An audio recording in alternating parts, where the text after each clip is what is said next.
अरे गणू, एक विचारू का? हो विचार ना. तू माझा बेस्ट फ्रेंड आहे ना गणू? हो ग पिंकी. जाऊ दे नको. अगं बोल ना, काय झालं? तू कुणाला सांगणार तर नाही ना? ओए पिंकी, ये दोस्ती इतना सा प्यार फिर क्यों रखती हो मुझ पे विश्वास? नहीं बताना तो मत बताओ. काली फुकट क्यों देती हो मेरे दिमाग को शॉट?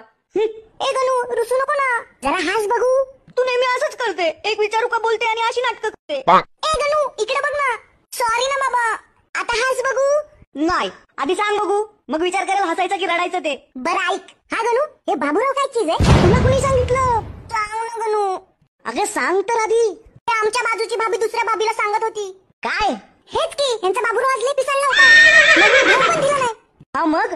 मग दुसरी भाभी बोलली, तुझं नशीब किती चांगलं आहे, तो पिसाळतो तरी. आमचा बाबूराव नेहमी झोपलेला असतो. अजून काय बोलणार, सब नशीब केलं आहे अशी बोलली ती भाभी. हे गणू, हे बाबूराव काय कुत्रा वगैरे आहे का? सांग ना गणू. हे बघ, तू असं करतोस म्हणून विचारत नव्हती. तू सांगणार नाही मला माहिती होतं. काय विडे, रुसतेस कशाला? सांगतो की तू मोठी झाल्यावर चांगली मुलगी बनली की तुला पण एक बाबूराव भेटल. आणि गणू, मी वाईट मुलगी बनली तर मग तुला भरपूर बाबूराव मिळतील. Oh my God.